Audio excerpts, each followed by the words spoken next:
Fala galera, tudo bem? Professor Digão, Educação Ambiental, e hoje nós vamos falar um pouco sobre sustentabilidade, né? Um assunto onde ele é dividido em três pilares: social, econômico e ambiental.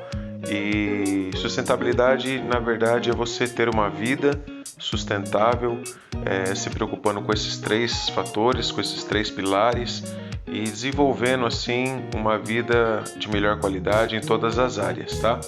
Então nós vamos falar um pouco sobre esse assunto, vamos colocar algumas imagens aqui para que nós possamos entender melhor o que é sustentabilidade. Vem comigo, tamo junto. Olha só, essa imagem que nós estamos vendo na tela aí fala totalmente sobre isso, né? Fala sobre nós cuidarmos do planeta como se fosse algo precioso. Essa mãozinha aí tá aí cuidando do planeta como se fosse algo muito precioso, né? E um dos principais, vamos dizer assim, das principais regras, dos principais conceitos sobre sustentabilidade é o quê? Nós aprendemos a utilizar os recursos e os bens da natureza sem comprometer o quê? A disponibilidade desses elementos, como eu falei, para gerações futuras, ok? Então nós não podemos comprometer as gerações futuras. Então isso para as nossas vidas significa o quê? Eu adotar na minha vida um padrão de consumo, de aproveitamento da matéria-prima, de aproveitamento dos recursos naturais, né? De aproveitamento de todas as coisas, até reutilização do lixo, da matéria-prima, aquilo que na verdade muitas vezes você chama de lixo pode servir para tanta coisa legal. Nós fizemos um projeto na escola no qual nós utilizamos embalagens vazias de shampoo, de condicionador, de cremes, etc. Aquelas embalagens bem coloridas, e nós construímos mosaicos, né? Para quem não sabe, o mosaico é aqueles desenhos que vão sendo colocados peça por peça até você formar um desenho grande, como um quebra-cabeça, né? Então nós fizemos um projeto muito legal na escola sobre isso aí, tá? Então esse reaproveitamento da matéria-prima, até do próprio lixo, né? É um grande aliado do desenvolvimento ambiental, da sustentabilidade, e toda essa sustentabilidade tem que ser aliada ao desenvolvimento econômico, tá? E esse desenvolvimento econômico, ele tem que ser aliado também à responsabilidade ambiental. Então as empresas elas estão adotando já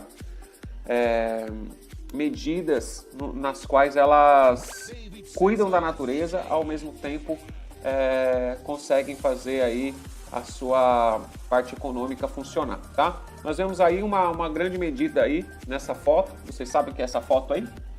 Essa foto são placas solares.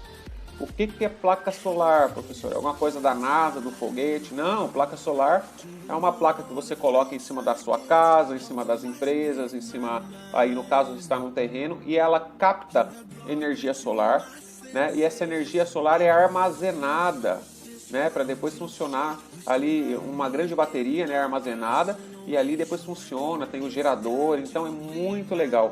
E aí você economiza a energia vinda, por exemplo, aqui no nosso caso, elétrico, né? Você já não usaria a energia da rua, você teria sua própria energia. Com isso, você reduziria o gasto de água também, né? As hidrelétricas, etc. Então já é uma grande forma de você preservar o meio ambiente. Nós sabemos que existem recursos naturais não renováveis, né? Ou seja, aqueles que não podem se renovar naturalmente. Olha que legal, aqui é numa casa, tá vendo? Uma placa solar, né? Então, nós temos as medidas que nós temos que tomar, principalmente por quê? Porque nós moramos em uma unidade de conservação, uma APA, Área de Proteção Ambiental. Então, essas unidades de conservação ambiental são muito importantes para a natureza, né? Então, nós temos recursos não renováveis, como o petróleo, como o minério, etc. E nós temos também as fontes de recursos naturais renováveis, que são as águas e diversas outras coisas, né? Que se renovam aí conforme a natureza, a própria mata, né? Só que nós não podemos abusar. Então, no entanto, é muito errôneo, é muito ignorante da nossa parte pensar que nunca vai acabar essas fontes naturais, mesmo as renováveis, né?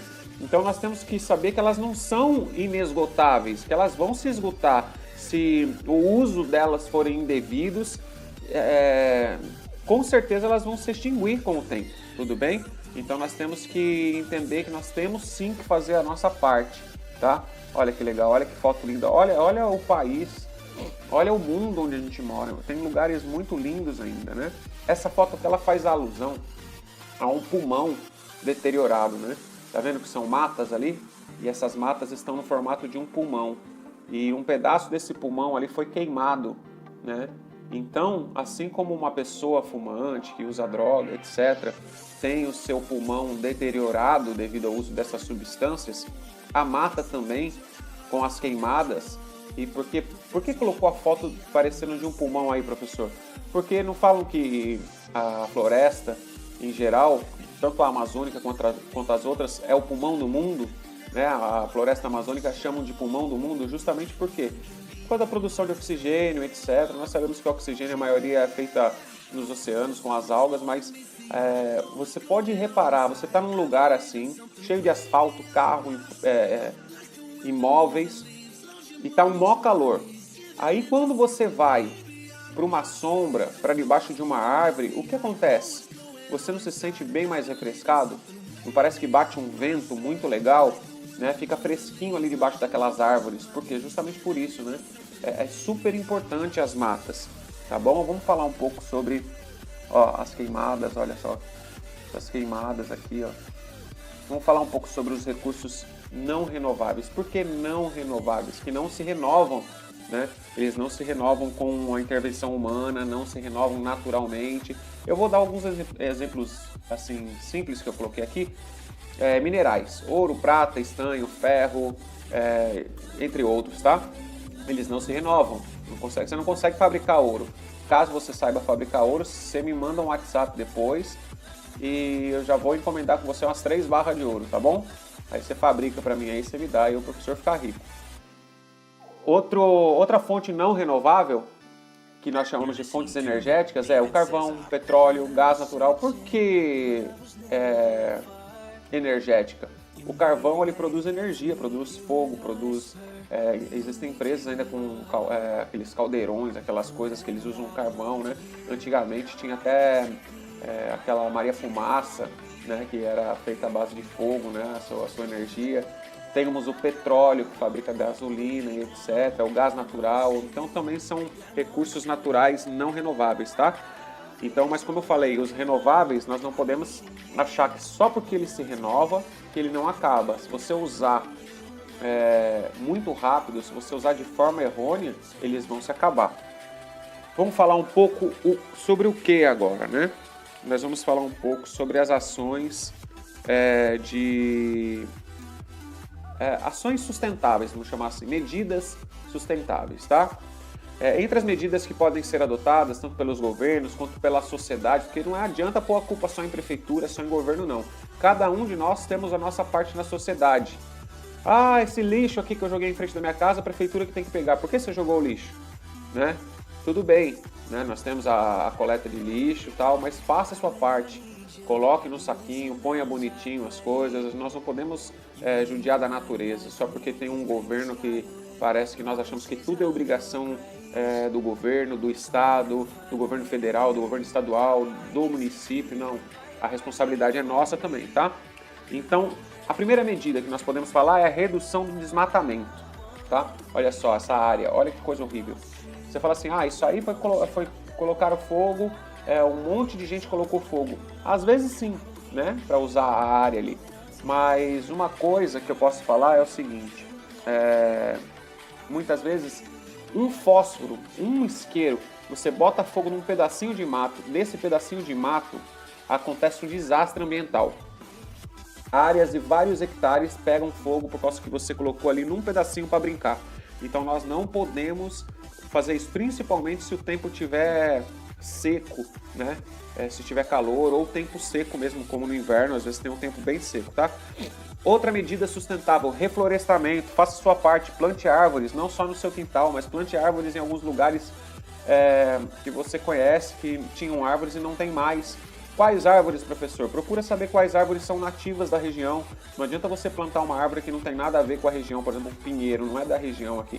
Pô, mas tem pinheiro na praia, professor, mas não é daqui, ela não é uma árvore nativa. Plante árvore nativa, por exemplo, pimenta rosa, né, aroeira. Nós temos várias outras árvores nativas aqui da região que é bem legal você plantar, tudo bem? Reflorestamento, então vamos falar sobre a preservação das áreas ambientais. Essa preservação das áreas ambientais tem que ser feita por todos nós. Como? Não pode pescar peixes que estão no momento, no período de reprodução. Tem todo um calendário, depois se você quiser pesquisar na internet. Por exemplo, tem momento certo para você pescar o robalo, tem momento certo para você pescar o camarão, tem momento certo para você pescar a manjuba. Então nós temos que ter uma consciência da reprodução desses animais. No momento da reprodução não pode pegar, então é proibido. Nós temos que ter essa consciência, tá? E nós temos também a fiscalização, né? Nós temos a fiscalização ambiental, né? Olha só, os auditores fiscais que vão lá ver se está tudo ok. Se você derrubar uma árvore, por exemplo, aqui na Ilha Comprida para construir, você pode tomar uma multa muito grande, né? E outros lugares também. Então você não pode derrubar árvores nativas sem pedir na prefeitura, sem ter todo um processo lá de documentação, ok? Então, eu vou falar um pouco sobre um negócio que chama, para a gente finalizar essa aula, chama Política 3R e Política 5R. O que é isso? A Política 3R é um pensamento que nós temos que ter. Para quê?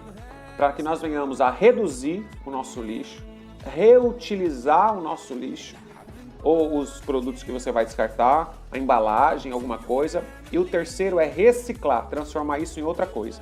Então, 3 R's, reduzir, reutilizar e reciclar, ok? Isso é muito importante mesmo.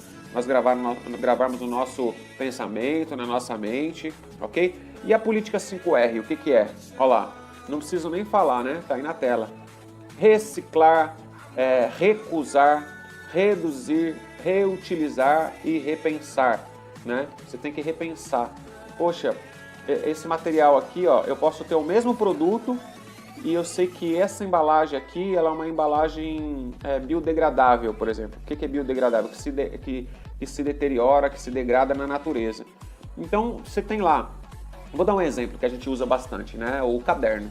Tem caderno que tem as folhinhas bem branquinhas e tal, e tem outro caderno que já foi reciclado, de folhas que foram recicladas, né? Reutilizadas. Olha que legal, já é uma grande atitude ambiental você utilizar esses cadernos. Ele tem a folha um pouquinho mais escura, dá para escrever normalmente, para desenhar normal, só que são folhas que já foram reutilizadas, né? Então tiveram aí esse processo do 3R, do 5R, ok? Vamos lá falar um pouco de coleta seletiva. Muitas vezes nós vemos esses latões de lixo colorido por aí, a gente não sabe como usar. Eu mesmo confesso que antes de eu conhecer, eu devo ter jogado metal na lixeira azul, eu devo ter jogado plástico na lixeira verde, eu devo ter feito uma bagunça, antes de conhecer. Aí depois, quando a gente estuda, quando a gente aprende, a gente sabe para que serve cada coisa. Então vamos gravar lá? Azul é papel, jornal, revista, caixa em geral, né? O vermelho é o plástico, produtos descartáveis, embalagens de plástico, sacos, garrafa PET, etc. O amarelo, o que é? Latas de alumínio, tampas de garrafa, materiais de aço em geral, que é o metal, tá? O amarelo é o metal. O verde é o vidro, garrafa, frascos de vidro, materiais de vidro em geral. Legal? Aprenderam? Depois você volta o vídeo aí e decora isso aí. Outras medidas é preservar a queimada, eu já falei. Outra medida é evitar, vocês ainda não dirigem, né? Mas falar pro papai, pra mamãe de vocês aí, pô, vamos de bicicleta hoje, vamos preservar a natureza, pai. Em vez de ir lá no boqueirão, lá de carro, vamos de bike, vamos a pé, vamos preservar a natureza, vamos respirar ar puro. Aí você evita de emitir esses gases poluentes aí toda hora. O que a gente puder andar de bike, de a pé, de skate, você já está ajudando a natureza, ok? Legal, estou finalizando por aqui, porque nossa aula não pode ser longa, já foi até longa demais. Um abraço, fica com Deus